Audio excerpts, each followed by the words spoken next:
Welcome, friends of the Greasy Shop Rag. Today we're going to take a look at an Echo CS620P chainsaw. Customer complaint is that he wanted the chain sharpened and he wanted a tune-up because it wasn't running very well. He was having a hard time starting it. So let's go through the running issue before we look at the chain. Looking at the fuel quality, I don't see any problems with that. I mean, that red color suggests there's plenty of oil in it. And it smelled like fresh fuel. So what about the filter? I mean, it's not perfect.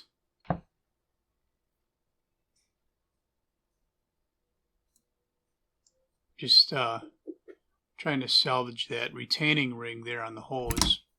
What I want to do is put 10 pounds of pressure on this line. I want to see if there's a hole in it or not.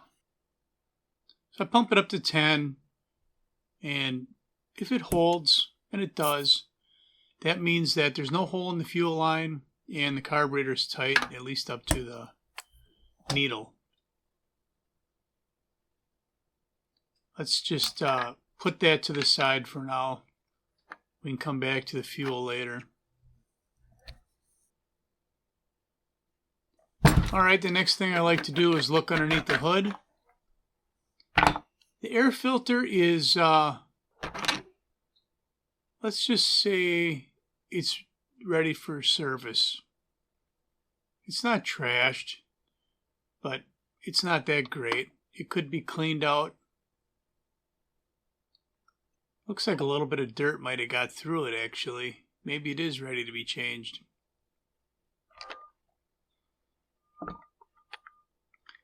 These CS590 Timberwolves have this weird black airflow directional piece inside that filter, so you want to be aware of that. Alright, let's take a look inside the cylinder and see what we got going on. We'll get the spark plug out of here. So there's definitely no carbon on there, but there sure is a lot of gray color to that plug. That's got me worried. We'll go diving in here with a camera and see what there is to see.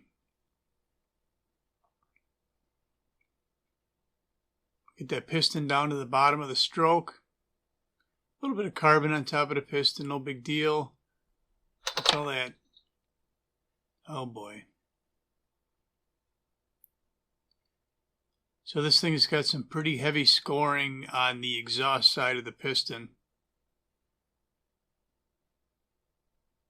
That's not good. The intake side doesn't look bad.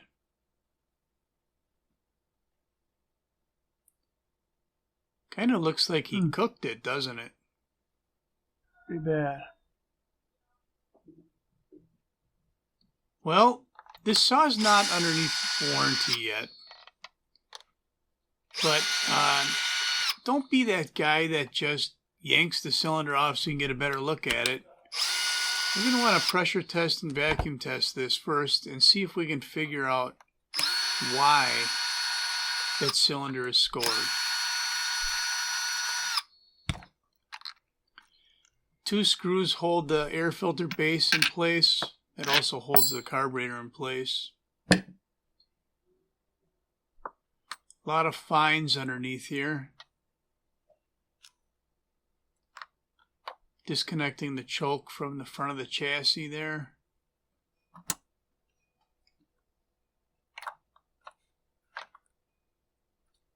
This particular carburetor just flopping around on here doesn't make it easy for me to blow this out before removing the carburetor, so we'll get the carburetor out of the way and then put that plug back in there. I don't know why we need to keep the debris out of the cylinder. It's already trashed, but just have it, I guess.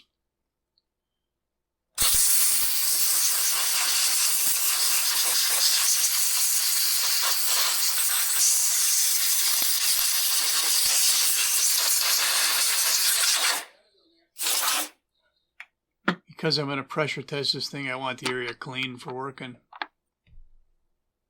So we've got the top cover off the cylinder.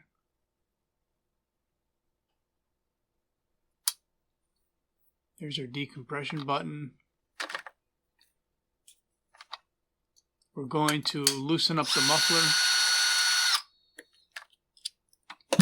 Once I get that muffler loose, I'll be able to put a piece of rubber between the cylinder and the muffler. And that's how we're going to block off the exhaust for our pressure test. Right now I'm just looking at what kind of screw heads those are. Good and tight.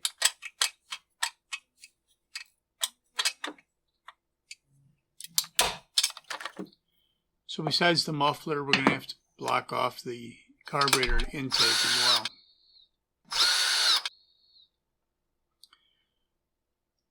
So I'm just loosening those two screws up enough to pull the muffler back a little bit. There are a couple of other screws that are not going into the cylinder that have to be loosened up or removed as well. Notice also we're good and tight. Looks like I'm pulling those two all the way out.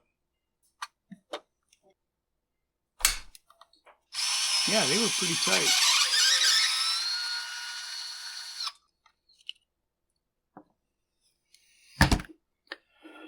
Alright, we're going to find our rubber sleeve. This is kind of a wedge shape.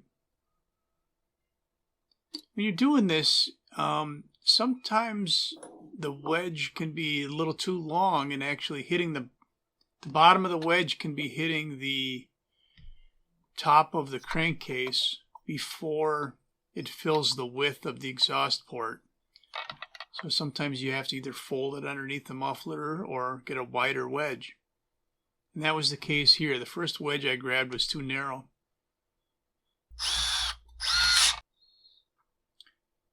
Once I've got the wedge in place, I can just snug the muffler up.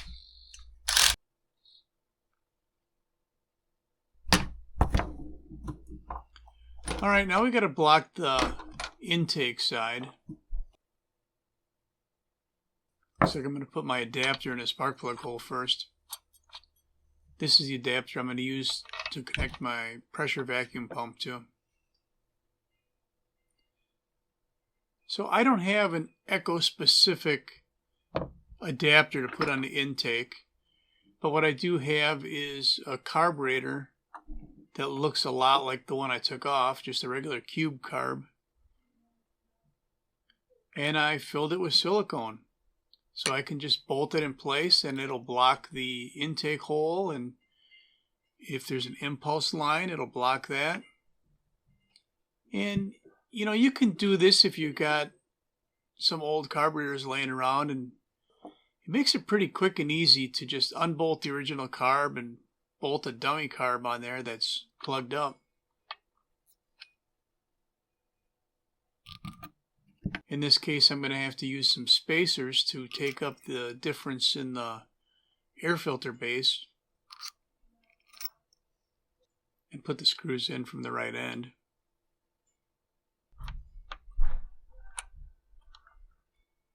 But this is simple enough. Yeah, you could use a wedge on this side too, but sometimes using a wedge doesn't catch the impulse hole if you have an impulse hole.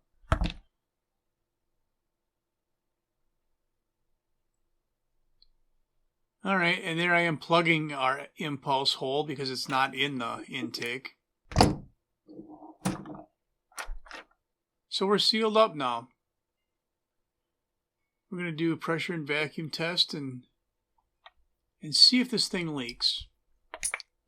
So I'm doing the pressure test right now, and I want to put 7 pounds of pressure on this crankcase. And it should hold for a minute. At least, I mean, it should hold forever, but if it holds 7 pounds for the first minute and only drops 1 pound per minute for the next 4 minutes, then we're okay. But it wasn't holding. Let's try vacuum.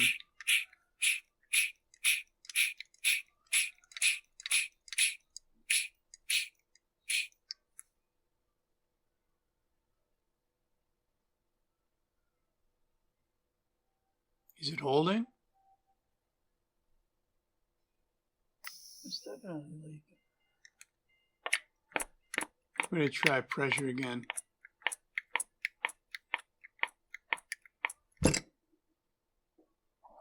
This time I'm going to get a bottle of Mr. Bubbles and squirt it around and see if there's a leak. There could be a leak in my setup, or there could be a leak on the saw.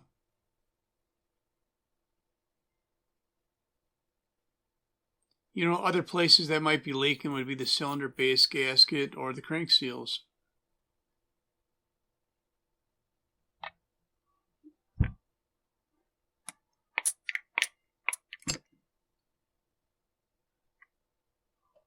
It's not a big leak.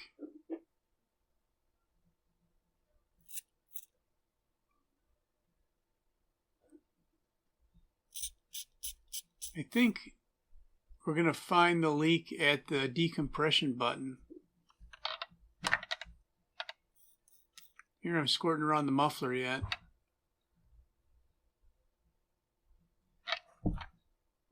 Yep. So we'll pull that out of there and we'll put a plug in there. For whatever reason, there's just not a lot of clearance on this one to get a socket in there and remove it. A thin wall socket, an old Craftsman thin wall 6-point usually works pretty good. Oh, you gotta be kidding me. Not on this saw though.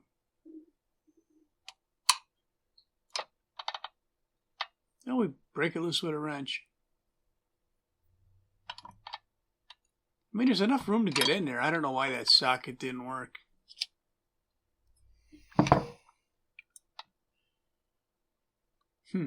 And now it does work. It's like magic.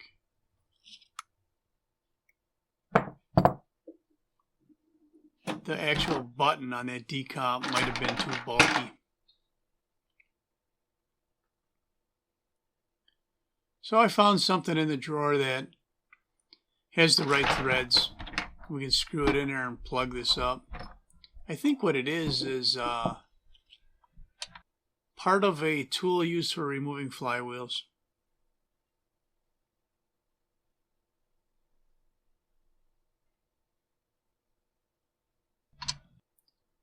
So we'll just snug it in here.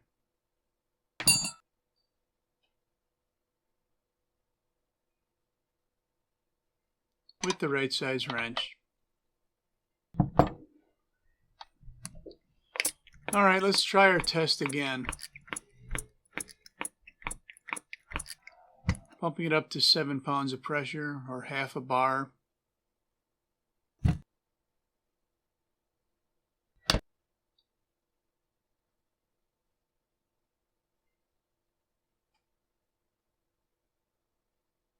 Looks like it's holding.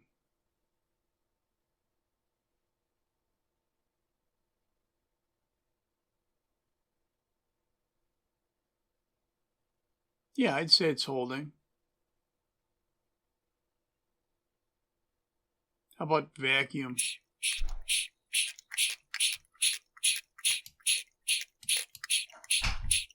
We're going to pull a half a bar of vacuum on this. And I like to watch it for at least a minute. I mean, if it's got a leak, you can usually see right away.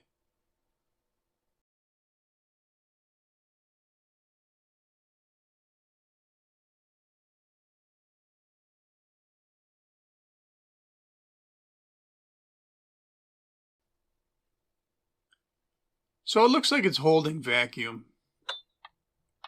So just rotate the engine a little bit. Put an eyeball on it. It hasn't moved. We're good. So the engine's tight except for a very slight leak at the decompression button. So now what I want to do is I want to investigate the carburetor. Got our fuel line off of it. We're just going to blow some schmutz out of here.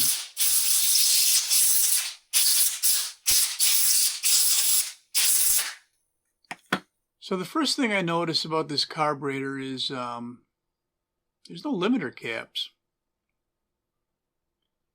Taking a closer look, there's a lot of scratches on here.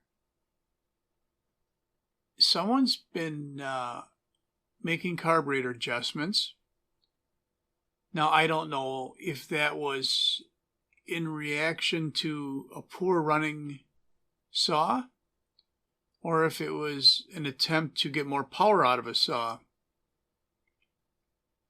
If it was an attempt to get more power out of it, they probably leaned out the high speed. If it was a reaction to something not running right, they probably richened it up. Well, I don't know which one they did. I do know that the cylinder scored. So taking a look at our fuel pump, there's a little bit of rust under that cover, under the fuel pump cover. And that fuel pump membrane is just stretched out. Pretty rough. Now, is it possible that that stretched membrane wasn't pumping enough fuel and it was running lean on its own, and carb adjustments had nothing to do with it? Maybe. Because that thing's really ugly for a fuel pump. Let's take a look at the metering diaphragm and see if there's anything to see here.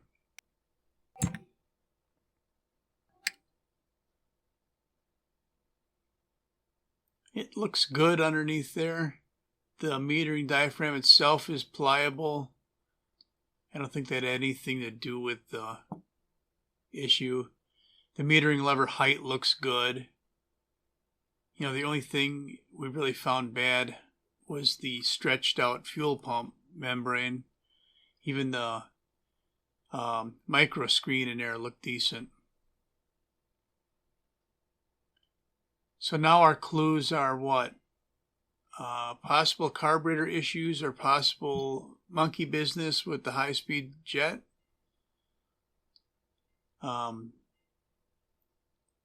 Possible decompression leak. I'll let you decide that one.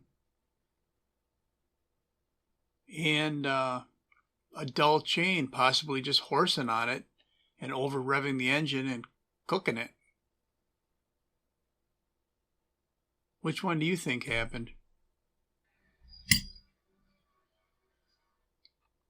Either way, it's going to cost him a bit to fix this thing.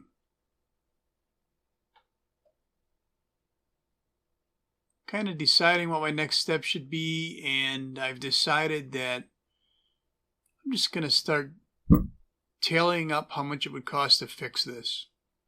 I might be done with this repair. So we know we need a cylinder. The pricing that you're going to see here is from around the date of the time this video came out. And it's MSRP pricing on OEM parts from Echo. Piston is $75. That comes with rings and the bearing. The base gasket's $3. A carb kit is going to be about $15. That air filter really should be replaced. I mean, I want to know the total cost of his bill. We're going to replace that fuel filter. What else do we got? We got a decompression button. So that's all fine and dandy. That comes out to $306.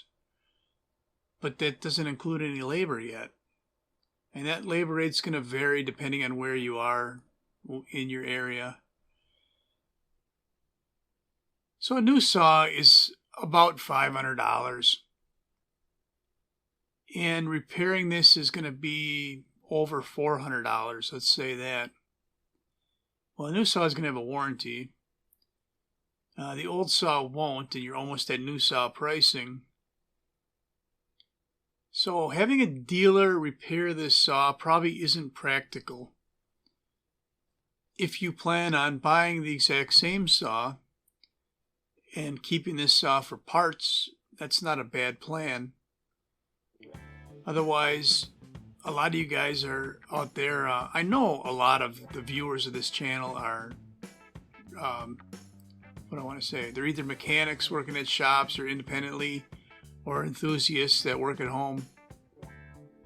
So you're all probably thinking, I can do this for a lot cheaper with aftermarket parts and my own labor. And you can. And that's what I would do if it was my saw. But my recommendation to this customer has got to be to replace it. So, as far as that decompression button goes, what do you think? Do you think that a leaking decomp valve can cause a scored engine or not? I'm under the opinion that that is never under vacuum. I mean, if you say, well, when the piston goes down, it can suck in air through that leaky valve. Well, when the piston's going down, it's actually firing, and that cylinder's under pressure.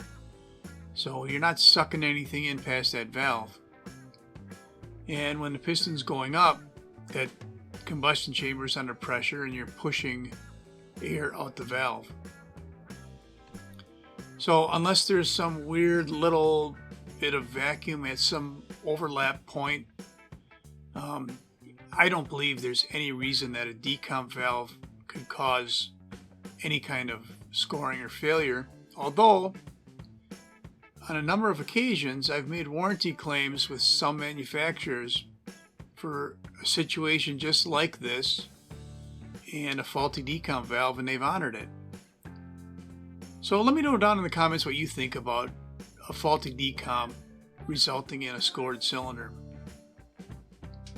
That's all I'm going to have for you on an Echo CS620P chainsaw with a scored top end. Thanks for watching. Later.